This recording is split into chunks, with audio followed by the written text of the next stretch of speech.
Hi everyone, welcome back to my channel. I am supposed to meet someone in Shibuya today, and can I just tell you that I'm so freaking excited because my eyebrows are really fleeked today. Like, this is maximum fleekness going on right here, okay? I'm talking about the shape mainly. It usually never turns out this perfect on the days that I actually have to go out and be social and stuff, so already that just puts me in a really good mood. That sounds slightly sad. Anyways, today I'm going to be trying out two of the new UZU lipstick colors. Now, right away, I can tell you off the bat, I've been wearing one of them for like the past 2 weeks intermittently. Spoiler alert, I hate this formula. Alright, that's it. That's the entire review. That's the Cliff Notes version. If you just came here to get the quick and dirty tea, you can feel free to leave now. Who am I to hold you here against your will?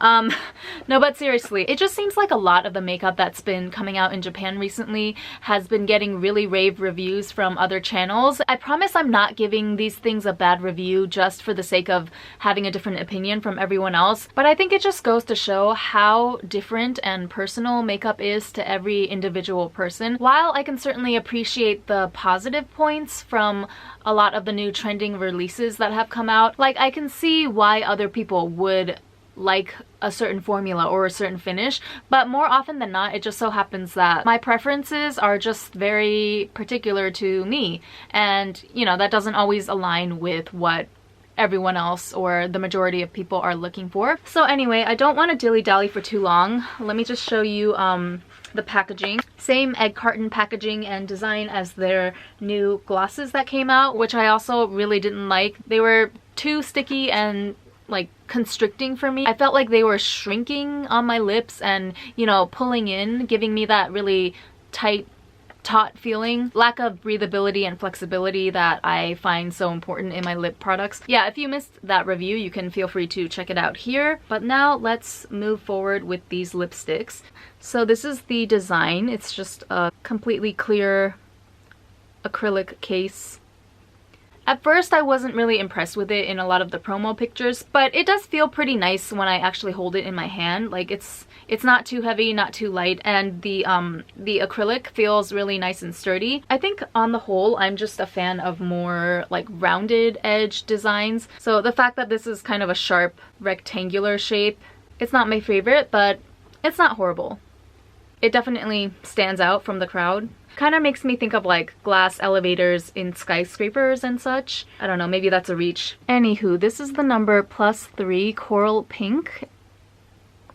And this is the one that sold out the fastest, at least at my drugstore. It seems to be the most natural out of the entire color selection. Now, I absolutely despise how much you have to drag and press on this lipstick to get the color to show up. See, it's like very nice pigmentation.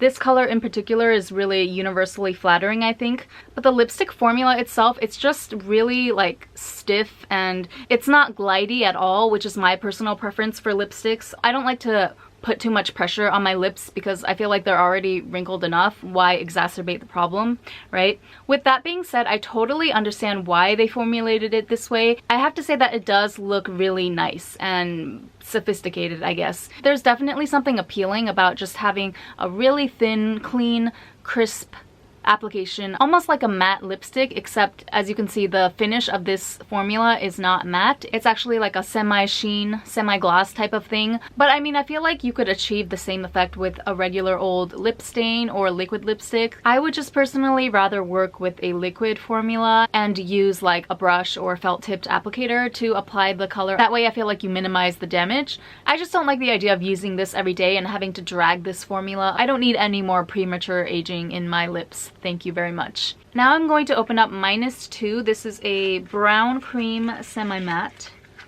Oh, now that I think about it, so these are actually different finishes. The one that I just tried, this corally pink color, this one is a semi-gloss finish, which is exactly what it looks like in the swatch. And so now this -2 color is going to be a semi-matte.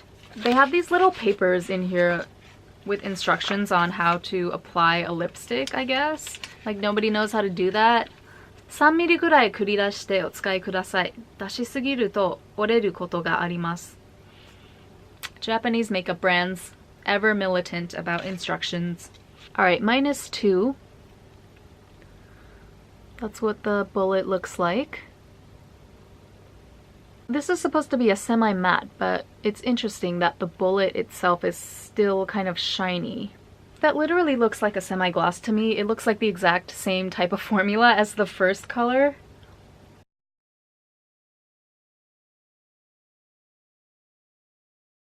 You guys don't understand. I'm like cringing so hard on the inside right now from having to drag this all over my lips, which are already wrinkly AF.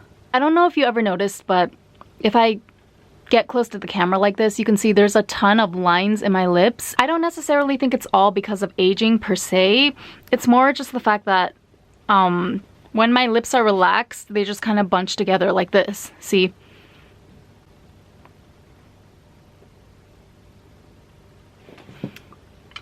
Wrinkly lip struggles. Okay, I actually really love this color. This is like that dream 90s brown color that I can never, ever get enough of. I loved both the colors I tried today, to be honest with you. Damn it, I'm supposed to hate this lipstick. But like, these are basically the only two types of colors that I reach for in 99.99% of situations. This corally salmon pink color, and then this 90s like brownish terracotta. Okay, I'm gonna change back to the coral pink for my outing today. BRB. Okay, so for a while there, I was feeling really torn about these lip products in general. Like I mentioned before, I do really love the colors and the finish. I think it's absolutely beautiful. But I think I figured out a quick and easy solution to my earlier complaint about not liking the fact that the hardness and the stiffness of the lipstick requires you to basically have to drag it and apply a lot of pressure on your lips. Second time around applying this coral pink color, I actually primed my lips with a very light layer of my regular chapstick, which I just had in front of me, but I don't know, it seems to have grown legs and walked away. Oh, here it is. Water Lip Honey Lemon Chapstick. This is super slippery and moisturizing, so I just put on a layer of this before I applied the lipstick, and that pretty much solved the issue of having to drag the lipstick really hard. I guess it's kind of the same idea as if you get a massage or something. They have to pour oil or rub lotion on you first to make sure that there's like slidiness there. What's the opposite of friction? There's a word that I just can't think of right now. You know what I mean. It's always easier on your skin and lips when you have some emollients there to protect you from friction. A couple of other critiques about this lipstick. They're not necessarily deal breakers for me, but number one, I do notice a slight numbing sensation on my lips. I don't know if it's just my imagination, but I feel like there is some sort of treatment, lip treatment chemicals, similarly to the glosses where it did feel more obviously numbing. It seems like they definitely put some sort of lip treatment ingredient in there. Maybe that's what was causing the tight feeling that I disliked so much with the glosses. It's not as noticeable with the lipstick formula, but it's just like I can definitely feel it there. I'm very sensitive to any type of like restriction or constriction on any part of my body, not just my lips. So if you are the same about that kind of stuff, just keep that in mind. The second thing I don't like about these would have to be the hefty price tag. I don't know what's going on with Japanese drugstore makeup lately. Like, it was not that cheap to begin with, and it seems like all of a sudden all these brands are just coming out of left field with these ridiculous price points. It's borderline disrespectful in my opinion. It's almost like they're purposely pushing our buttons and boundaries, daring us to react in any type of way. But you know what? I am here to call it out. These go for 2,000 yen plus tax. Now, can you argue that this whole presentation, you know, the unique packaging, the formula, the lip treatment benefits, all of that, can you say that that's fair to warrant such a high price point? Of course. And Japan usually does nail it with the quality, you know? It usually matches whatever price point the product comes out with. I just still think that 2,200 yen for a single lipstick from the drugstore is way too much. 1,500, maybe even 1,800, that's kind of like my limit with something that is not high-end or sold in department stores. Anyway, I should be headed out now. I might vlog while I'm in Shibuya, I might not. It depends on what trouble me and my friend Rosie get into tonight. Oh my god, I haven't seen this girl in like, I want to say 2 years almost. Thank you, eyebrow gods, for blessing me with the fleek on this day. I'll see you guys later. Bye bye.